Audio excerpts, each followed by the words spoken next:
Let's bring in Karl Rove, former Deputy Chief of Staff to President George W. Bush, now American Crossroads co-founder and advisor and Fox News contributor, and Juan Williams with us as well, Fox News political analyst. Good to have both of you with us. Karl, let me go to you. What did you think about Karine Jean-Pierre's answer there?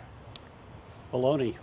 If they had a plan, they would have been talking about the plan. If they had a plan that would stop the crisis at the border, they control the House of Representatives. The Democrats do. They could have moved that bill through the House of Representatives if Nancy Pelosi wanted to, and Chuck Schumer could have brought it up on the floor of the Senate and forced the Republicans to either vote yay or nay on it. But neither of those things happened.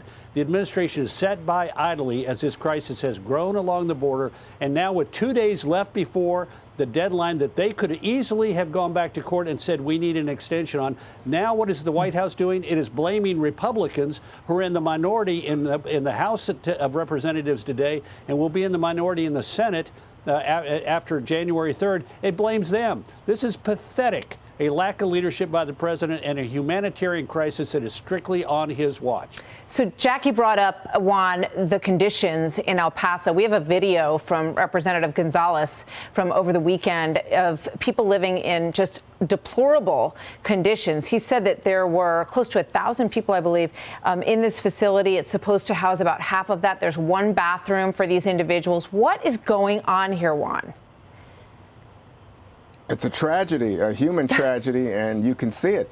I don't think there's any question. Now, these are people who, you know, in some ways they're strivers. We're all immigrants in this country, a country of immigrants, but these are people who believe that given the U.S. job market, which is very strong, that they would have opportunities here that they can't get at home. So they're, in some ways, seeking economic amnesty. I don't know if that's going to legitimately work before any kind of immigration judge, but that's what they think, and certainly that's what the cartels are pushing. Well, they've been misled, you know, because we're told that the border's closed from DHS. Well, I mean, just take one look at this video, people at home. I mean, don't just believe your eyes when you see people walking across the border. So that has been completely misrepresented. And then I watched this interview this weekend, and I was really struck by it because it immediately made me think of what now President Biden said during the debates. Watch this.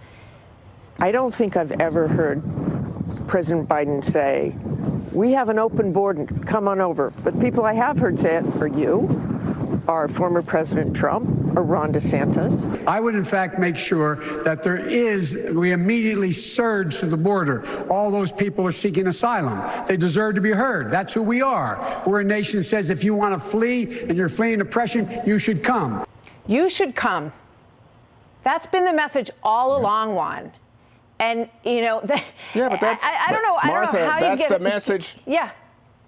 Go ahead. Martha, that's the message America has sent. In fact, we have had recriminations over our failure to accept Jews fleeing Nazis in World War II. America has a law, just like we talk about Title 42 being the law and now being taken off the books by judges. Our law says that if you are seeking asylum, you can get a hearing in this country, this city on a hill. Up to 80 to 90% of the people do not have legitimate asylum claims, which is why the whole Remain in Mexico program was so that they would go to the closest country out of their own country and they would seek asylum there. But they were told by this president, you should come. And now they're living in untenable situations and they're dying at record numbers crossing the border illegally. And we hear precious little about it from the White House in those terms. Karl, last thought here. Fiscal year 20, 458,000 people were apprehended at the border by CBP.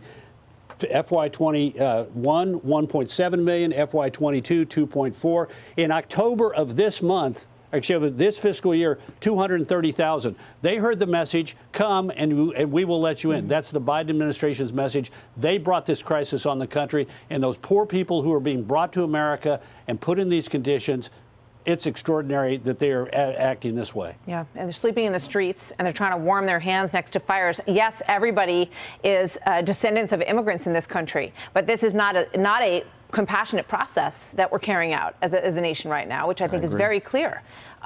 So, Juan and Karl, thank you very much. Hey, Sean Hannity here. Hey, click here to subscribe to Fox News YouTube page and catch our hottest interviews and most compelling analysis. You will not get it anywhere else.